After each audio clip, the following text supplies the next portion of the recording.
Hey, what's up, everyone? I am here with Nathan Shields, the founder of PTOclub.com, CEO of Rise Diagnostics, co-founder of Rise Rehabilitation Specialists in Arizona. And Nathan grew that clinic to 4 locations in 4 years and eventually sold it. Is that correct, Nathan? Yeah, that's a very truncated version of it. I've been a PT clinic owner since 2002, and eventually, then along with the help of my business partner, Will Humphreys, he and I grew it to the point where we sold it back in, what was that, 2015? No, 2018. Gotcha. Okay. So you've basically been owning PT clinics, managing it for about 25 plus years. Well, yeah, I graduated from PT school in 1999, started that clinic in 2002. So, we're at the end of 2001. Yeah, yeah, I've got a couple decades in the industry as a PT owner. That is crazy. So thank you for taking the time to jump on the podcast No and video problem. with me to share Yeah, your knowledge and wisdom of owning a PT clinic for 20 years. So I yeah, appreciate I'm flattered that you would reach out, man. That's awesome. that. Awesome. So one thing I wanted to start off with is, what would you say, I guess, in your years of managing a physical therapy clinic, what would you say is like the hardest part of owning a PT clinic, just business wise? The hardest part, I think it can come down to a couple of things. The first being sometimes you can feel like you're alone on an island as a business owner. In your clinic, you feel like you're the answer man. You probably feel the same way, Oh Edric, in yeah, owning a business, right? for sure. And it's not necessarily PT specific, but it's small business owner specific in that you feel like you're the answer man. You're responsible for everything. It's especially if you're in your smaller, newer clinic or business. It's all dependent upon you. The E-Myth Revisited, that book by Michael Gerber, kind of illustrates it perfectly. In that it's all dependent upon you. You are all the systems. You are all the jobs. You are everything, right? And Right. that can be one thing to be that becomes difficult. And then the second thing is being a business owner of a PT clinic specifically is it, we didn't get any training. I'd say 99.8% of us, maybe. I'll leave a little room there for somebody who did have an MBA before opening up their PT clinic or had some business ownership prior to that. But our PT training was PT specific and it was not business specific. And that's can be hard for some PT owners to tolerate because we are high achieving individuals. We have master's and doctorate degrees. We've done very well to simply get into PT programs and pass our PT exams. But we have to recognize that we didn't get business specific training. And so to simply hang our shingles out and say, I have a clinic now and I provide great physical therapy care simply isn't enough. It doesn't typically equate to having a successfully run business. Right. Okay. So what you're saying is the lack of training, from being a physical therapist, getting that master's and doctorates, and then jumping into owning a business, which I'm guessing you have a lot of overhead as if you're going to open up a physical therapy clinic, and then going through the struggles, is a difficult part. Well, not just for PT clinics, but just for almost every business out there, including myself. Yeah, I think something that rang true to me. I know I've learned it in my past, but Eric Miller of Econologics shared a concept at a conference that I was at regarding the 3 hats of a business owner. And a hat is simply your responsibility, your job, your duty, if you will. And those 3 hats that we wear as business owners are the owner hat, we own the business, the administrator hat, we're managing people, systems, you name it. And then there's the technician hat, that hat or that job that actually produces the product. In our case, the technician hat would be the physical therapist hat. And all of us as business owners wear all of these three hats. Yet our responsibility is to eventually start shedding at least one of the hats and eventually two of the hats, so that you only sit in the owner hat. Now, and that's a hat that you can never get rid of.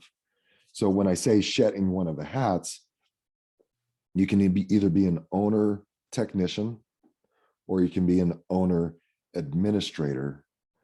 And your job is to figure out what you want to do and hire and delegate and train someone else to take over that other hat.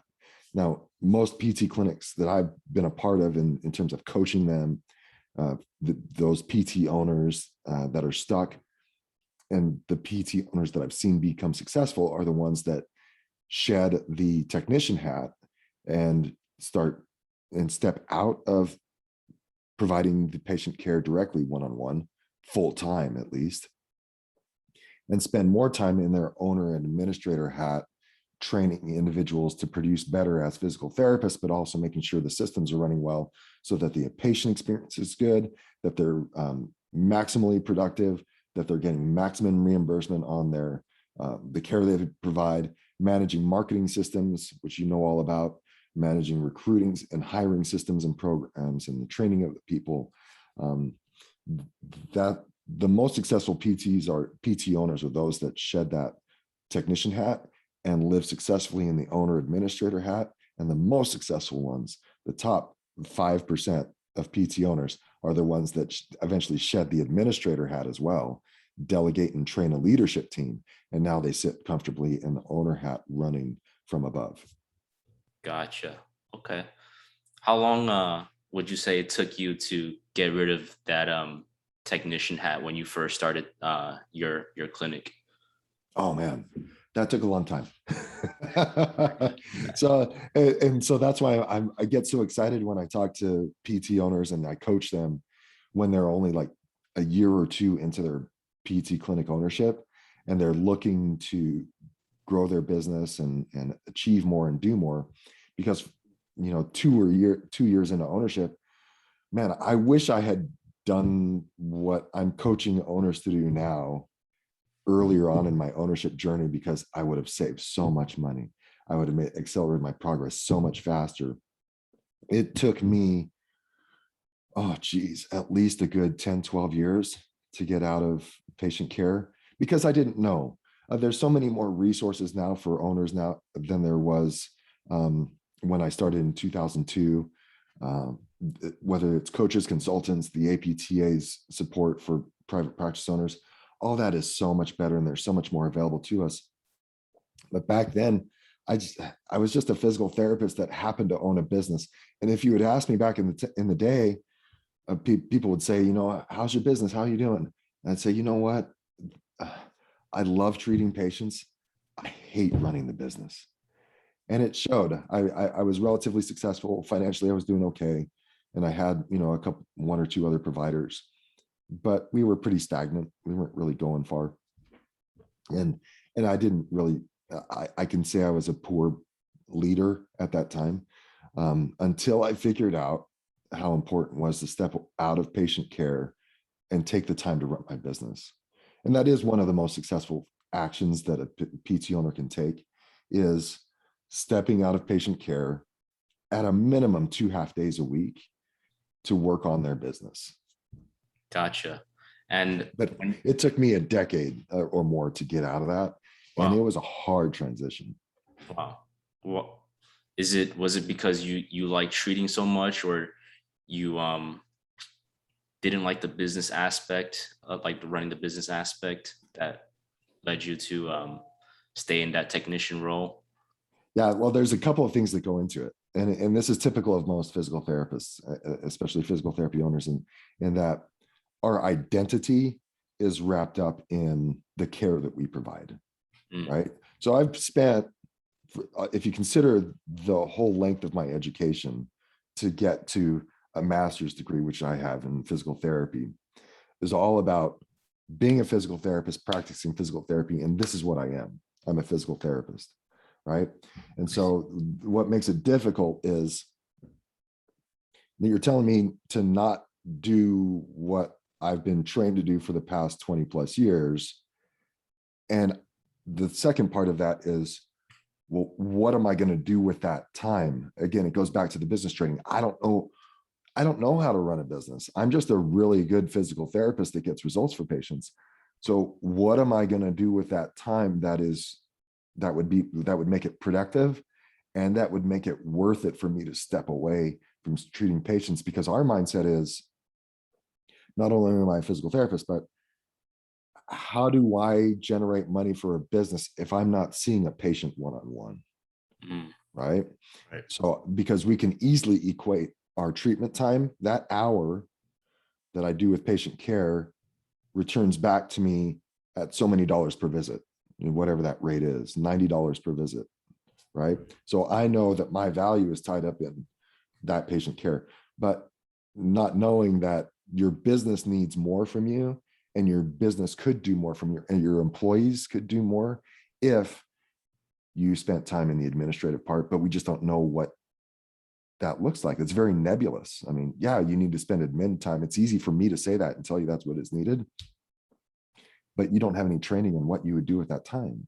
So is it worth it? What am I going to do? Pay bills, catch up on my documentation, Look at email, look at emails. I mean, these are unproductive things.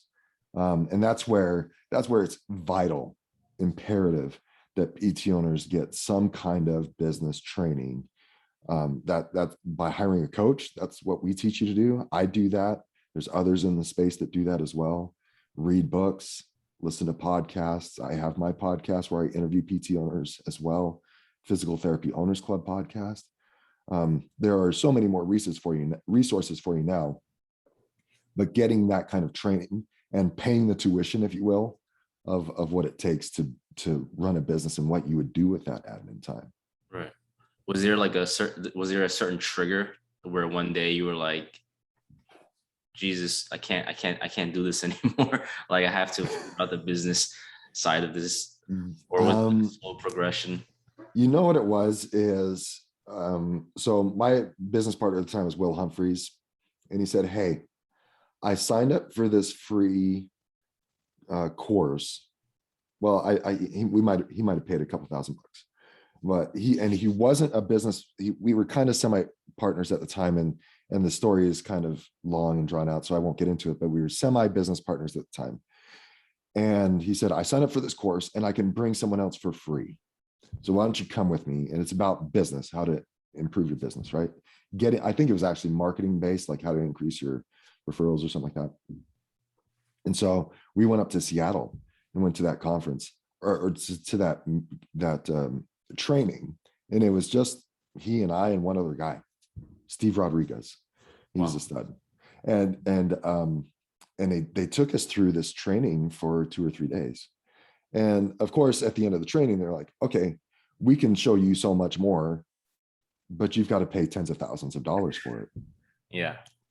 And it was during that meeting, though, that I turned to Will, somewhere along the course of the weekend, I turned to Will and like, dude, we've got to do things differently. Like I've been doing this for over a decade. There's so much more that we can do. I don't know what else to do, but I know that something has to change.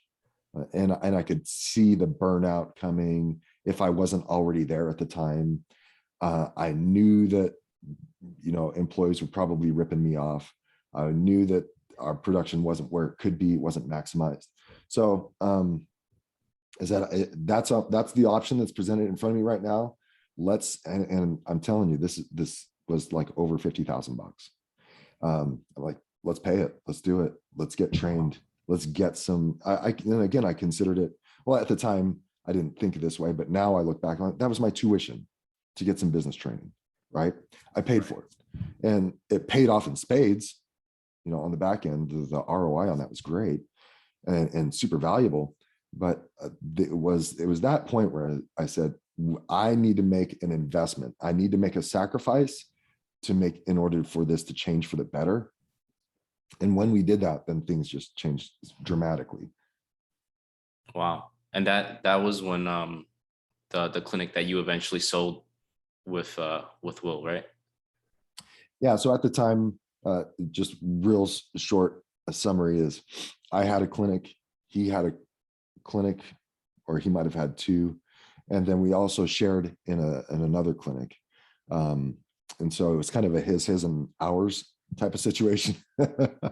and and and so we eventually merged all those four, really honed in our procedures, developed a leadership team. Profit margins were amazing. Productivity was through the roof, to the Wow. point where when we did come onto the market to sell, we came to the market with about honestly about 20 something other clinics, and of those other 20 clinics from different areas of Phoenix and the different states, we had the highest profit margins pretty easily. We had a culture and a leadership team that was better than anyone else had. It was a very proud moment of ours to see how well we did, and also to grow it to the point where we could sell it for what was at the time probably 3 to 4 times what most clinics were getting on the market. Wow. That's really impressive to hear. And maybe I might even sign up for your business coaching, even though I'm not a physical therapist, just hearing that. Well, honestly, Edric, and not to sell to you, but a lot of what I'm doing in the coaching is typical small business stuff. I just have that experience from a PT side of things, Right. and that needs to be implemented. Right? It's a matter of, and many times I have to go back to very fundamental things. What are your purpose, values? What is your mission? Let's get clear on those things, because if you're going to grow and expand outside of yourself, you need to be very clear on it so you can find other people that are aligned with you, right?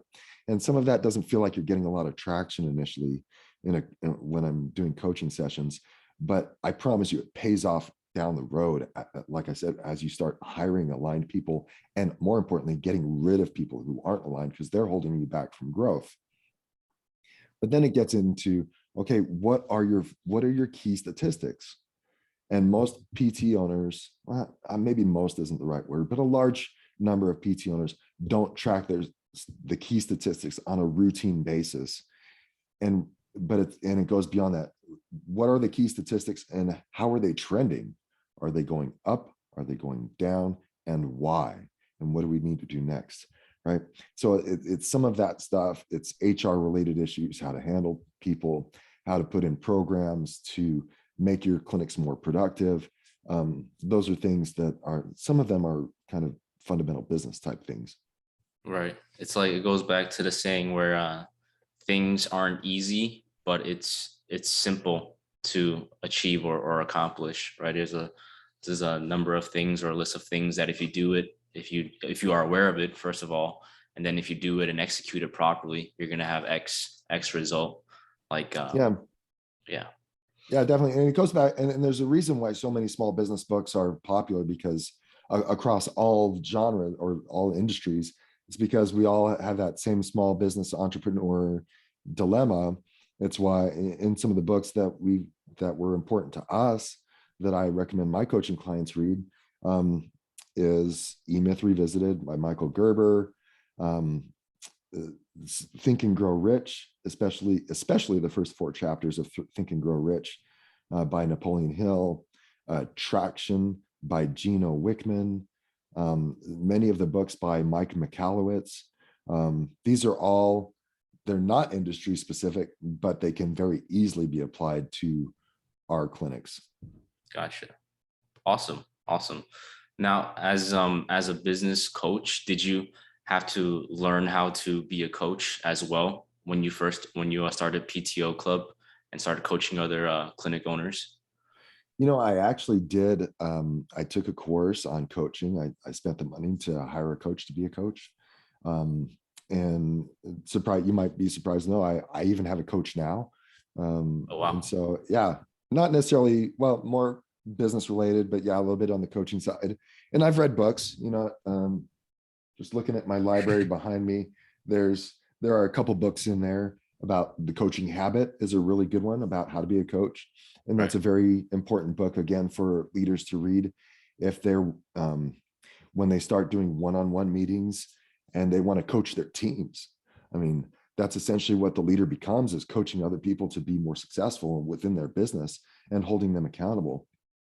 And so, Gotcha. yeah, reading a couple books, took the course. I had some great mentors, if you will. I have coaches myself, but I got coached myself. And so I do some of the same things they did.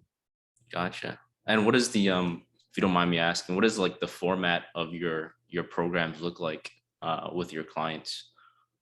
Yeah, mine is I don't know if it's necessarily unique. A lot of other coaches might follow the same format, but yeah, for most PT owners, if they haven't had any coaching before with me or anyone else, then I recommend a 7-month accelerator program where we spend 7 months meeting twice a month, usually for about an hour and a half, to focus on the fundamentals that I shared with you, to track their statistics and see which way they're going, to talk about, okay, it looks like you need to start recruiting. Let's talk about your recruiting plan. What are you doing for it? Let's talk about your marketing efforts. What are you doing for marketing? What are you doing to capture past patients or get current referrals? How are you holding your team accountable? How are you doing regular meetings? So we start establishing some pretty fundamental things, but at the same time, dealing with any current issues that they're dealing with. So I want to say there is a plan to the 7-month program, but I don't neglect the fact that, hey, they might get on the phone and say, hey, my PT just quit. What am I going to do? Well, I'm not going to say, well, let's get through this stuff first and we'll talk about your PT. No, we'll talk about how to handle that and then then put my stuff in place. Right. So Okay. I like to think that I'm rather reactive in that regard. After that 7-month period, then we kind of have a discussion. And a lot of my clients tend to then fall into what I call the CEO mentoring program. And that's where I meet with you once a month instead of twice a month. And, again, still we're tracking statistics, but I feel like I'm kind of taking on the responsibility of a CEO per se of their company. Like, I'm trying to mentor them on what a CEO would do if, in their company and what they should be doing then in the future, right? So a CEO would say, hey, bring me your statistics, bring me your problems and issues, and tell me what your recommended solutions are, and we'll work it out, and I'll give you some guidance. And hey, by the way, down the road, you need to consider this if you're not thinking about it right now. And what are your goals for 2022 at the end of the year? Let's make sure we're heading in that direction. And are we still staying true to our purpose and values? Gotcha. That sounds exciting. Yeah.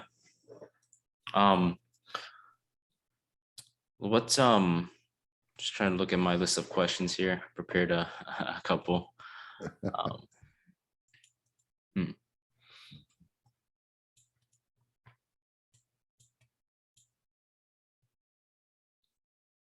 Yeah, I know that some of the top performers in the world, they all have coaches, trainers, and consultants like Michael Jordan, Kobe Bryant, Oh, had yeah. had Tim Oh, Grover. of course. Yeah. Roger Federer.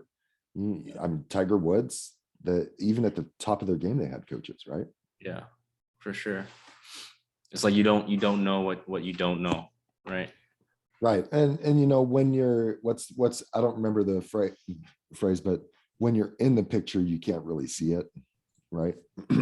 So what like a really exciting a couple success stories, if you don't mind, I can share Yeah. of coaching clients that I've had just recently. So I got off the phone with a couple of coaching clients, PT owners in New Mexico. These women are awesome.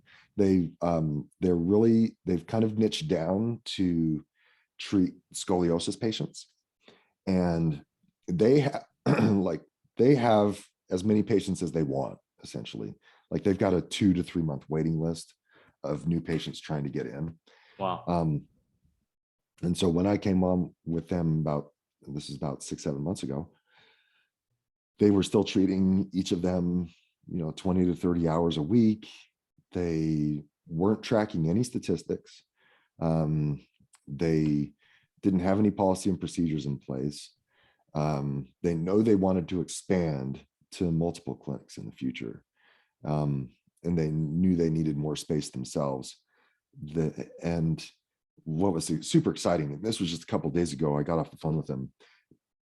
In that 6-month period, they had hired 1, 2, 3 more physical therapists running close to full-time, if not full-time.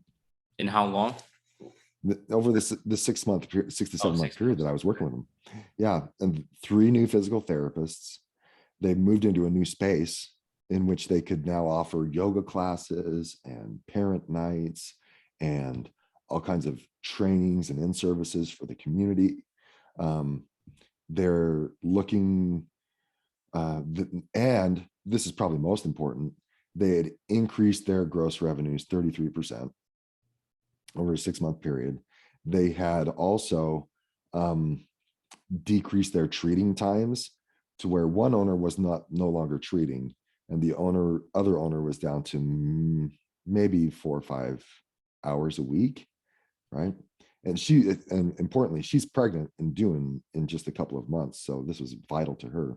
Right. And now they're looking, after the baby comes in early next year, in spring of next year, 2022, they're looking at their second location. They've got policies in place on how to train physical therapists. They got, they're adding more to their front desk staff. They've got a marketing strategy that is amazing, that their marketer is working on. And they're all now, and they have an organizational chart of people and responsibilities, and they are well on their way to doing amazing things. And they made such amazing growth. It's exciting to share that kind of success story, you know? Yeah, no, it sounds like they have a roadmap for success that they can follow now, where they're not stuck in their business, like in that technician operator role and more. Yeah, exactly. And that's what one of them, who's kind of the designated clinic director, she said, you know, just a few months ago, I didn't know what to do as a clinic director. Like, I didn't know what stats you were talking about. I didn't know how to train somebody. And now I know what stats are specific to being a clinic director and why they're important. And I also know exactly how to train a physical therapist to be successful in my business and hold them accountable to be productive. And that was, for her to now have that kind of control over that position in that company makes it really easy for her to now train the next clinic director in their company and expand to that second location.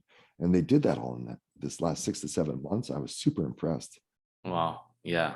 Sounds like a recipe, yeah, for continued success down. Yeah. Yeah. I know what you were talking about, holding staff accountable. That's something, you know, I have issues with myself. Well, could you maybe share some tips on how to do that for other clinic owners?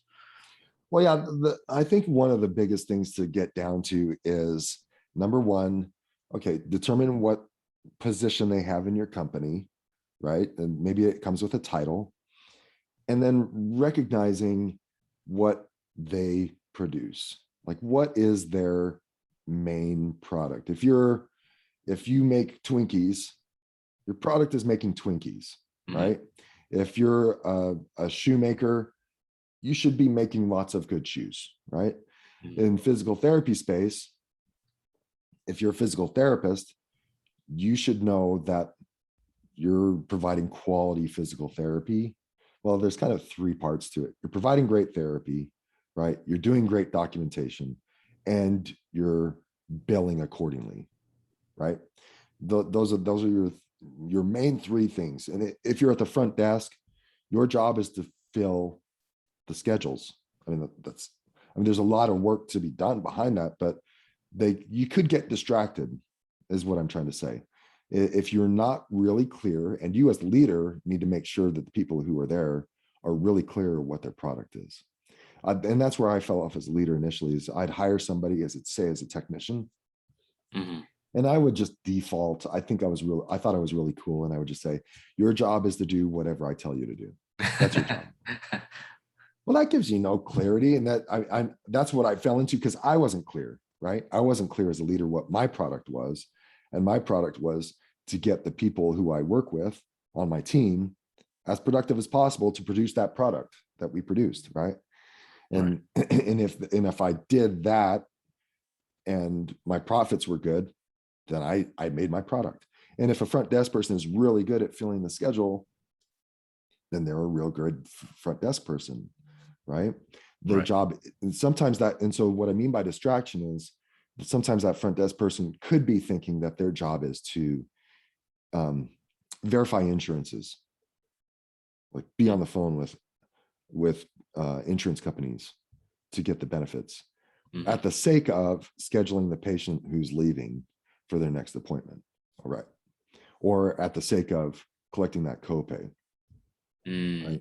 So recognize now there are products, there are also sub products that can be as important, like collecting all the copays that are due that day from patients that come in. But the main product is to get everybody in and fill that schedule. Don't let those patients drop off. Don't let them cancel. Don't let them stop therapy. The front desk main responsibility is to fill the schedules. The main responsibility of the therapist is to see as many patients as possible, ethically and quality wise, and bill and document appropriately for it, right? And then for the technician, what I would tell them now, their job is to support the physical therapist, not to treat patients for the physical therapist, but support the physical therapist so that they can get home at a reasonable time without any notes to be done at the end of the day, right? If a technician's doing that job. So that's just an example in a PT setting, where you start is getting really clear, like what is your main responsibility? And you as a leader need to be clear as to what everyone's posts responsibilities are. What is their one key product and what is the stat that tracks that, right? Yeah, I think, I'm starting to see what you're talking about. So if you have a product and you have a stat, then you can tell if that person's performing their job well by the stat. You know, you don't say, so if in your case, someone is supposed to create social media content and that's their one job, right? Well, how much social media content did you produce this week? Right. And if you want to take a step further, how much really captivating social media content quality social media content did you create this week that we can use, right? And that would be their job. That's their product. And if they do that well and they do a lot of it, they're even more powerful. Wow. Yeah, that's super powerful. I can see how someone who is like maybe managing a bunch of locations that is not profitable, just being really clear on, you know, what's going on, everybody's roles, their products and their KPIs, getting on a call with you to figure all of that out. I can see how valuable that would be as a CEO / owner. Yeah, exactly. And that's where it's really clear. It helps when, for a small business owner, it helps to be clear on those things, right? And it really helps to kind of sketch out the organization. You know, you hear about org boards or organizational charts. Yeah. To really sketch out what the different positions are in your company, so you know where everybody lands and what their responsibilities are and how they're connected to each other. And how often would you have somebody update those organizational charts? Do you update it often, or is it something that you do and then you don't look at it for the next 6 months? No, and it's going to change, especially as you hire and fire people, because that organizational chart, although it has a position like physical therapist, there's going to be a number of physical therapy names underneath it, physical therapists themselves, right? And you as the owner CEO, you're going to have your name in multiple positions across that org chart, right? So for a PT owner, you're going to be at the top as an owner. You're going to be underneath that as a CEO is going to be your name. And if you're like these two women in New Mexico, one of you is going to be the head of the clinical operations, the clinical director, and her name's going to go there, as well as the CEO or the co-CEO and co-owner in her case. The other one's going to have her name over the financial division. One of them is going to be responsible for the marketing division. And so your name, if you're a sole owner, is going to be littered across that organizational chart doing all the things, right? So and you let's want to say, keep that updated and find people to delegate and take those spots. So then you would update the organizational chart at that time. right. Let's say you map out the organizational chart and your employees aren't doing their jobs. What do you do like in that scenario? Like how would you address it? How would you teach your clients to address it? Yeah, in that situation, maybe we would role play a little bit, but it would probably start where, hey, John, wanted to bring you in because I want to just make sure that we're on the same page, right? And I'd like to talk to you a little bit about your position and what expectations are, and go from there. And so let's just talk about that, and in doing so, tell me in your own words, what is your main product? Like, what do you produce? What's your main responsibility? And they could go on and they'll probably use a lot of words and be very affluent and talk about this, that, and the other thing. And I would say, okay, I want to make sure we're getting on the same page. To be clear, your responsibility in blankety blank physical therapy is to be a physical therapist, and your main product is to treat physical therapy, to provide quality care and document and bill appropriately for that care. Now, can we agree to that?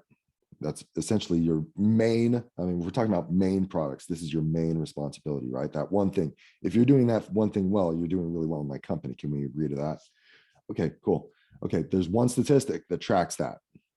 And do you know what that statistic is that I'm tracking? And they'd say, well, probably the number of visits that I'm like, yeah, that's your one key stat. So my expectation, and this is what we had back in the day, our key expectation was that you're going to see 60 visits a week, and you're going to document and bill appropriately for those 60 visits a week. That's your minimum baseline expectation to get the salary that we agreed upon, right? And so I might not share all that information with him, but just as a point of reference. And then coming back to the conversation, I'd say, so that one key statistic is total visits. And remember our minimum expectation, right? And say, yeah, 60 visits. Do you know where you've been the past few weeks? I haven't quite hit that. That's why we're having this conversation today. For this to be a win-win relationship, we need to talk about what you can do to increase the number of the visits that you're seeing, so that we can have this win-win relationship. Now that conversation could go a lot of different ways, but what I'm trying to show there, Edric, is that I want this to be I want to put the problem out on the table without any finger pointing or blaming, and making really clear that the focus is understanding, that we both understand each other well, and that we are both going to talk about this issue, but it's ultimately their responsibility to come forward and produce what they're supposed to produce, and trying to invite them into that conversation. Gotcha. Have you in the past, after the business training, have you ever had to let go of any employees that weren't performing? Oh yeah, all the time. Yeah, and this is where, but please understand, this is where I am now. I probably would have handled that conversation significantly differently 10 years ago, right? Right. But that's another hiccup for most small business owners. Some are very much better at holding people accountable, because most PT owners, they have a commonality in their personalities such that they like to be liked. They are the nice guys. They are the heroes that come in with a cape, but they're very nice and compassionate towards everything about the patient, right? Their pain, their financial issues, their family issues. They're very compassionate people. Right. So to hold someone accountable on their team who they love and respect can be very difficult for them, because they don't know how to do that without creating some offense, without them getting defensive, without making it a us, me versus you type of relationship. And so they have to get some coaching and maybe walk through and role play some of those scenarios, so that they feel comfortable recognizing how they can invite the person without being able to control how they're going to respond. it could fly off the handle, but know that what you're doing is the right thing and be okay with it. Gotcha. Okay. Awesome. Cool. Let's see. Taking a look at my long list of questions here. Well, here's one thing I kind of want to explore or talk about. Would you say that a lot of PT clinic owners, the reason why they're not succeeding is it like a mental thing? Is it like a something that's holding them back, or is it like a lack of knowledge, or like a lack of belief in themselves? Like I don't know. Tony Robbins talks about that a lot. Like it's it's like it's like success is it's like a lot of it is mental. Totally. Do you have an option there for D, all of the above? Yeah, I mean, it's all that stuff, man. It goes back to, we don't have the business training. We don't know what we don't know. What we need to do is nebulous to us because I treat patients. I don't know what there is more beyond that kind of thing. Why can't I just hire somebody to do it? Well, yeah, you could hire somebody to do it, but now you don't know how to manage somebody well, right? You don't know how to manage by statistics, and you don't know how to approach them and hold them accountable to those statistics because you're not clear. So yeah, you don't know what you don't know. You don't have the knowledge. You don't have the training. And then, yeah, you don't see, maybe a lot of people don't see themselves as leaders. That was my issue. It's like, I was looking for somebody to take the ownership hat off of me without recognizing that, no, I could never let go of that. I always have the ownership hat, and I can't give that to someone else. What does that mean? Like not giving that ownership hat? Like I wanted someone to run the business, just let me be a PT, and if it didn't do well, I'd blame them for it instead of being responsible for the business and its growth, and looking in the mirror and saying, no, if you want this to change, it's up to you to change and get the knowledge that you need to get. Right. And so, and then it's, I think unfortunately, like, so your expertise is in the marketing space, right? And I think some owners want to just kind of give the marketing over to you and let you do it all without taking any responsibility for it. I don't know if you have that experience, but I'm trying to make something that's relatable to your situation. Yeah, no, definitely. Yeah, there's times where we generate a lot of leads and opportunities, but no one's calling them from their clinic, or they're they're not following up. And so they kind of they haven't delegated some marketing responsibilities to you. They've abdicated their role as the marketing manager to use you as a party to help them in their marketing strategy. And so if they haven't really taken on the responsibility of being in charge of the marketing for their clinic, they look at you as taking over the marketing, and then they're no longer responsible for it. Or, you guys are supposed to do all the work and get me a bunch of patients, and just kind of abdicate that responsibility instead of working together with you, right? What would you say would be the correct thing or the responsible thing for the owner to do instead of abdicating it? Like, yeah. Could you talk on that? Again, this goes back to, they have to have the time to do this. So if they're treating patients, they don't have this kind of time. And even 2 half days a week probably isn't sufficient, but it's a place to start. Recognize that you have to have a marketing strategy that covers the 4 key areas of marketing for a physical therapy clinic. There are 4 buckets, if you will. And I steal this from Steve Line. He's a very successful physical therapist in Nebraska. And he did this article in Impact Magazine. And I did a podcast episode with him about it. And I loved it so much because it was clear and clean. And I can then easily share it with people like you today and my coaching clients. But there's 4 buckets.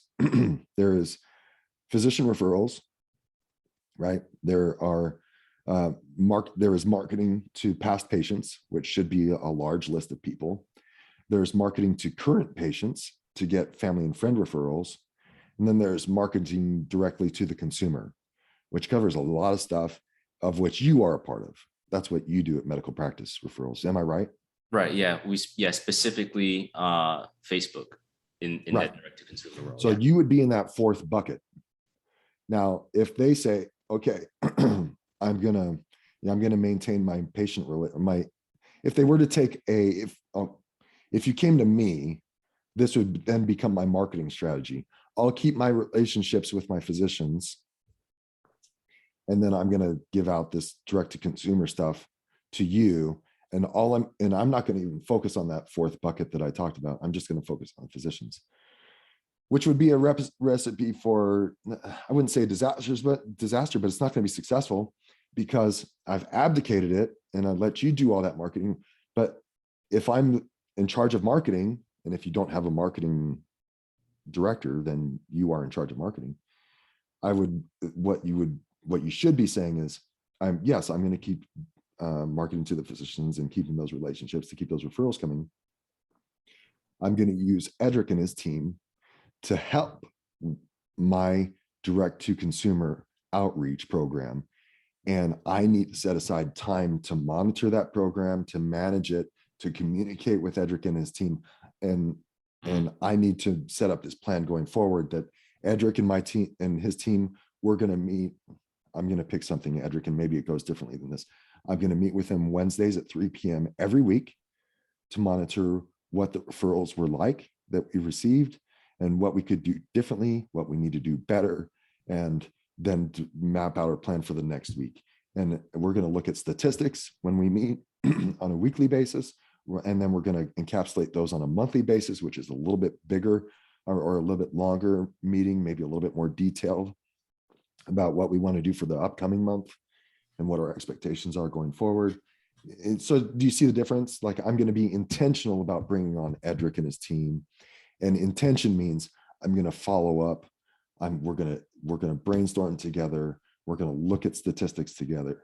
And that's delegation versus abdication. And it's intention. There's a big difference there. Intention and planning.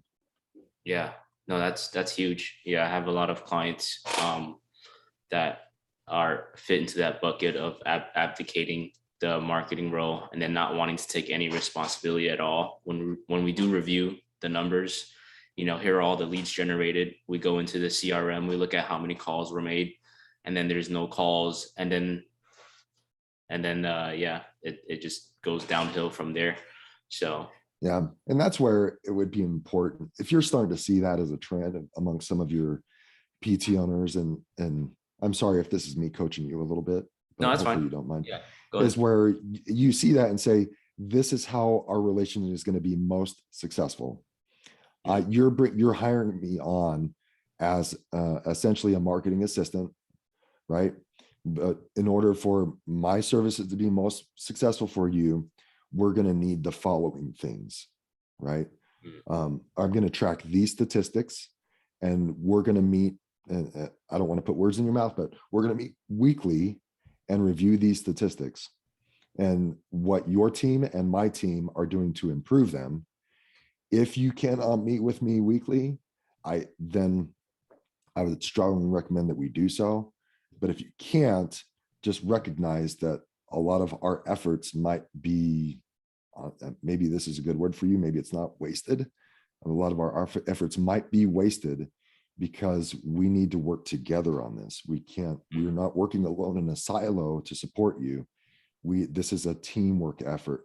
And I'm going to share with you what you need to look for and what you need to see, and also what your team needs to do in order for me and you to work well together and be most successful. And that's where you on the front end can kind of prep what a successful relationship looks like. Wow, that's huge. Thank you for that. Yeah. I'm definitely going to use that on all of my onboarding calls from now on. Yeah, and if you have it, and even better, if you have it written out for them as part of the contract or agreement, and say, listen, these are some of the things that we expect out of you and you can expect from us. If we're going to do these things, and in order for these things to be most successful, it's going to also require you to do the following things. And maybe that, I don't know if that's part of a contract necessarily, but just something that an understanding, written understanding between both people. And I would recommend you go through it bullet point by bullet point. Yeah. And they're going to say, well, I don't have the time to do this. well, then you really need to consider going forward with this relationship, because you're going to spend a lot of money and you're going to get a ton of referrals that are going to die on the vine if you don't have the time, right? So you need to decide now if this is going to be important enough for you to put in this kind of commitment. Wow. And so when you give them that ahead of time, and you say, I know you can do it. I've got multiple PT owners that have significantly improved their businesses. And it's because they followed this formula, right? And I know it can be hard, and I know you're busy, but if you're looking to get significant results by working with us, this is the formula that we've seen can happen. And I know you can do it. I'm willing to work with you side by side on this, but this is what it's going to take.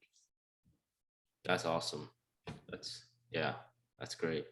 Is there anything that you want to say about like any misconceptions about coaching that you want to just put out there? Or Well, when we say coaching, I guess the biggest misconception is just people don't know what it is, right? You could say consultant, you could say a coach, excuse me, you could call it a number of different things, but no matter what you call it, people haven't been coached before. Well, I guess if you could make the analogy to sports, maybe let's do that. I mean, we could, what is a coach? What is a consultant? And a coach is someone who's going to see where you're at. So imagine a basketball player. A coach is going to see, how well are you dribbling? What does your shooting form look like? What are some of the practice routines that you're doing? And where are your weak spots, right? And so figuring out what are your strengths, what are your weak spots, how are you doing well in generally? And this can be seen through statistics. You want to share stats with your coaches. They'll ask you about different parts of your game. Where do you think you're weakest? Where do you think you need help? And they might have some ideas on their own, but they'll ask you as well. And then start stretching you, start asking you questions. Like if it's a basketball player, okay, well, I'm going to have you shoot right here underneath the basket 100 times until you hit it 100 out of 100. And the person who's getting coached will be like, why were you doing this? because he's laying a foundation for that basketball player. And a coach in a business sense would do the same thing. We should establish purpose, values, vision, goals, all these things. You might say, why are we doing this? Right. So they'll make you do things you wouldn't do on your own. They'll stretch you to force you to do things, again, you wouldn't do on your own. And they'll establish goals with you to make sure you hit the targets that you're looking for. So if I want to improve my free throw shooting percentage, I hire a coach to help me out. Well, that's the stat. That's the goal. We're going to get to be an 85% free throw shooter. And I'm going to work with you and do all the drills with you to get to that point. And I might even make you do some stuff that you don't want to do in order to get there, but knowing that it's going to achieve the goal that you're looking for. So it's a matter of, I made the analogy, and maybe it's still not very clear, but most coaches they're going to work with you on a routine basis, some weekly, some bi-weekly, some monthly. They're going to expect things out of you. They're going to give you action items to perform in between calls or Zooms or whatever that is. But their main focus is to help you achieve your goals for your company. And they'll do that by giving you some organization, some structure, to push you to be a better leader, and to focus on key statistics. Right. And I think that the holding people accountable part, plus the knowledge and awareness that you have in your experience is super valuable for anyone that needs coaching. How are you still taking new clients these days? Oh yeah, I'm always taking clients. I set aside time every week to do free consults with people. They can reach out to me, Nathan@ptoclub.com. You can even text me. It's 480-695-3343. And we can set up a time. Before the call, I'll probably send you a short little questionnaire to get some of the details about your business, so we don't have to hash all that out on the phone call. But also helps me go into the call with a little bit of a mindset as to where you're at in your business. But yeah, I'm taking coaching clients. So I've got a mastermind, I've got the podcast, I've got one-on-one coaching clients. I've got different levels of engagement for people who are simply looking for a resource. You can either be totally passive and simply listen to the podcast, or we can have a very close one-on-one relationship where we get together a couple times a month. Awesome. And other engagement levels in between. Yeah, that's awesome. And just one last thing before we end the call here. I mean, what's life like now for you? I know you have a family of 9, right?